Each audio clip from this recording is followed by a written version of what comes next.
Em 2016, um relatório da CPI do Senado sobre o assassinato de jovens no Brasil revelou dados assustadores. Todo ano, 23.100 jovens negros de 15 a 29 anos são assassinados, o que significa 63 mortes por dia, uma a cada 23 minutos. Uma dessas tragédias aconteceu em 14 de maio de 1987, na cidade de Porto Alegre, no Rio Grande do Sul.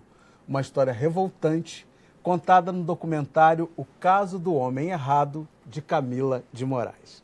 Camila, prazer enorme te receber aqui. Obrigada. Muitíssimo obrigado por aceitar o nosso convite. Agora, 1987, você tinha dias de nascida. Como o interesse, como essa história veio fazer parte da sua vida? Certo. Eu nasci em abril, esse caso aconteceu em maio. Esse caso aconteceu com o Júlio César. Ele era um operário negro lá no Rio Grande do Sul, em Porto Alegre, e teve um assalto próximo da casa dele e ele foi ver esse assalto. Quando ele foi ver esse assalto, ele teve uma crise de epilepsia e aí alguns transeuntes falaram que ele estava envolvido no caso e a Brigada Militar pegou ele e colocou ele no camburão. Nesse episódio tinha um repórter lá, que ele fez a foto dele entrando vivo no camburão. E aí o repórter foi para o pronto-socorro. Levou, assim, 7 minutos para chegar no pronto-socorro. E a Brigada Militar levou mais de meia hora para chegar. E quando chegou lá, chegou com o Júlio César já morto, com 2 tiros. E aí esse mesmo repórter fez as fotos e aí foi para o jornal. E aí então ficou comprovado que nesse trajeto teve uma execução. Só que até então o jornal divulgava como um assaltante que havia morrido num conflito. E aí a família estava procurando por Júlio César, né, que ele estava desaparecido, porque quando ele saiu de casa para ir ver o assalto, ele saiu sem documentos. Então ele estava desaparecido, isso foi em 87, as pessoas não conseguiam ligar, não tinham telefone, não tinham acesso ao jornal. E aí demorou 3 dias para eles reconhecerem, saberem o que de fato tinha acontecido com Júlio César.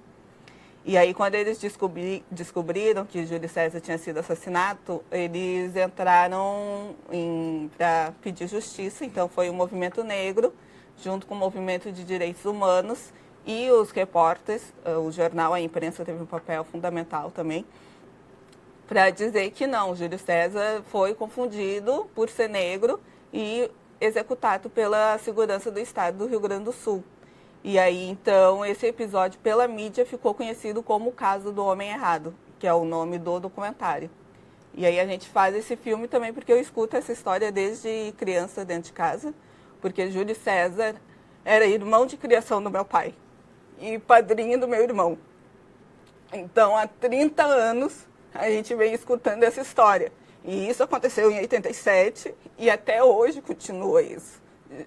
Toda hora os jovens negros... E é uma história muito presente na nossa vida, né? Na vida de toda pessoa negra, né? Então, assim, eu mesmo passei por uma experiência que poderia ter acontecido exatamente isso comigo, né? Minha mãe morava num bairro de classe média, por sinal morava numa cobertura, eu desci para... E eu não morava com ela, eu desci para comprar um refrigerante e de short e camiseta e chinelo, né? Como no Rio de Janeiro as pessoas andam. E aí o segurança da rua botou a arma na minha cabeça e perguntou o que eu estava fazendo ali. Ou seja, esse cara poderia ter atirado e me matado. Ou seja, a gente está vulnerável o tempo todo. Então é uma história que persegue, né, a gente o tempo todo, né? A nossa família, né? Enfim. E isso, naturalmente, é o que te embarga a voz, né? Porque assim, somos cidadãos negros e aí a gente não tem nem o direito de andar na rua, né? Pelo simples fato de ter a melanina escura. Esse episódio, se tu for falar com pessoas negras, várias pessoas vão ter algum exemplo para contar, infelizmente.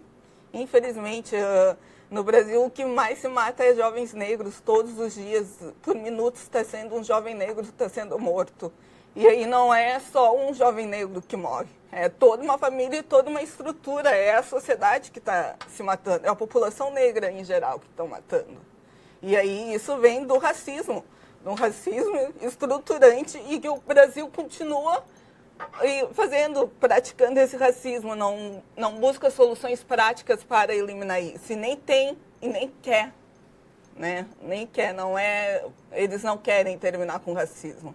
A gente tem uma sociedade que fecha os olhos, né, para essa prática, né, para essa política, porque na verdade é uma política, né, a partir do momento que o racismo se dá enquanto estrutura, né, enquanto estrutura institucional, passa a ser uma política, né, uma política de Estado, de exterminação de um segmento da sociedade. Vamos ver aqui um vídeo que a gente preparou. Foi um escândalo em Porto Alegre. Você conhece? Conheço. Eu lembro desse caso, não lembro muito, mas eu lembro que ele foi colocado por dois policiais militares dentro de uma viatura e chegou no hospital com 2 tiros.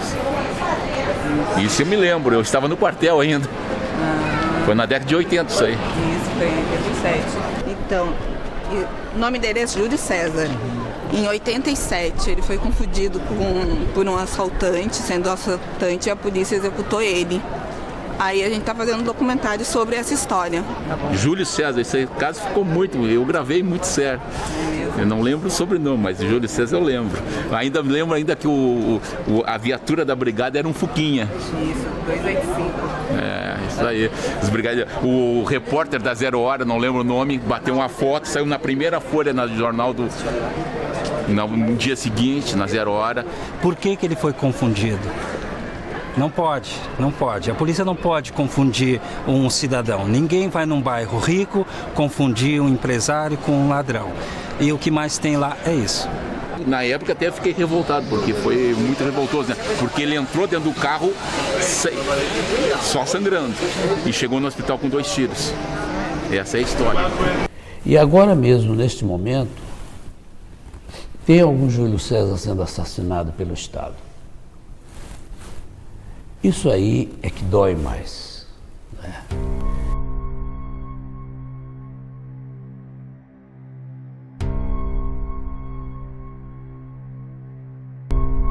Mas assim, a minha vida parou em tudo, né? Os planos que a gente tinha, as coisas que eu pretendia fazer. Eu não me formei, eu não estudei mais, eu parei de trabalhar.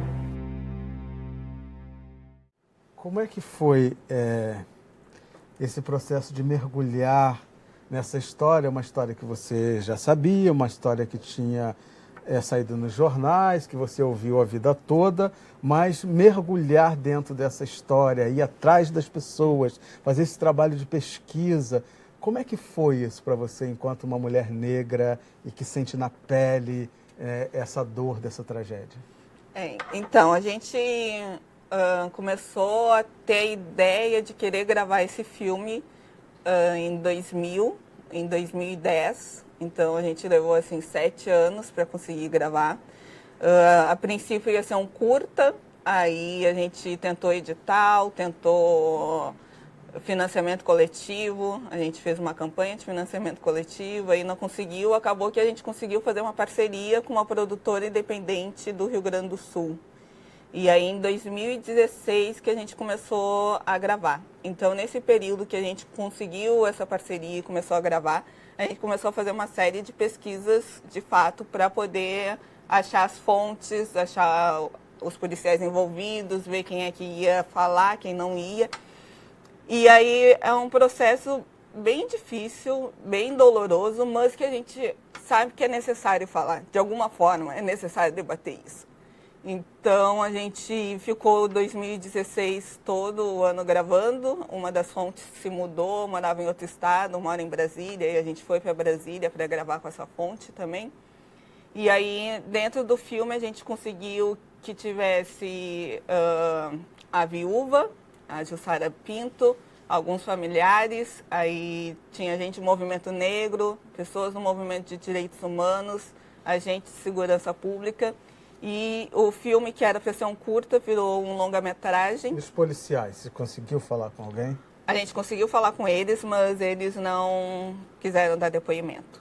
Mas a gente conseguiu, e como esse caso aconteceu em Porto Alegre e levou muito tempo até a gente conseguir fazer o julgamento, as pessoas conseguirem fazer o julgamento, se comprovou quem foram os que estavam envolvidos nesse caso, 14 policiais envolvidos nessa execução, sob o nome de todos os policiais. Os policiais foram condenados, pagaram pouca pena, alguns pagaram, outros não. E esse é um caso que está muito vivo na mente de quem é de Porto Alegre. Então, quando tu fala assim, o caso do homem errado, qualquer pessoa lá sabe. E aí, até no momento da nossa gravação, até o lançamento que a gente fez em 2017, lá em Porto Alegre, mexe com as pessoas, mexe com a corporação da segurança pública, mexe com o movimento negro e com o movimento de direitos humanos. E foi um processo que está sendo ainda um processo cansativo, mas com alguma trajetória que eu acho que vai para além do futuro. E o que você recolheu de depoimentos policiais? O que eles falam sobre isso? Com quem você conseguiu falar, e mesmo que não apareça no filme, mas que você conseguiu ir atrás. Qual foi a reação? O que essas pessoas falaram para você? Então, o que a gente fala é que, o que eles falaram é que, tipo, como esse caso aconteceu em 87, a segurança que tinha no Rio Grande do Sul era uma segurança de ordem, que não está preocupada com a cidadania, e sim em praticar o que eles acham que é certo e que é executar pessoas sem pré-julgamento. E mesmo se eles fossem, ninguém tem o direito nenhum de executar outro ser. Então, o que havia e o que ainda há é uma segurança de ordem, que não está nem preocupada com a cidadania das pessoas. E a questão do recorte racial, eles têm essa ideia de que o negro é a vítima em potencial desse tipo de abordagem? A gente tem as estatísticas, né, que comprovam isso. Eles não vão falar, mas pelas estatísticas a gente tem o que comprova isso, né, quem é. Mas eles não se pronunciam, negam, tem alguma fala nesse sentido? Não, deles não. Eles só dizem que é um problema de abordagem, de um momento em que não se tinha preocupação com a cidadania e era resolver o problema.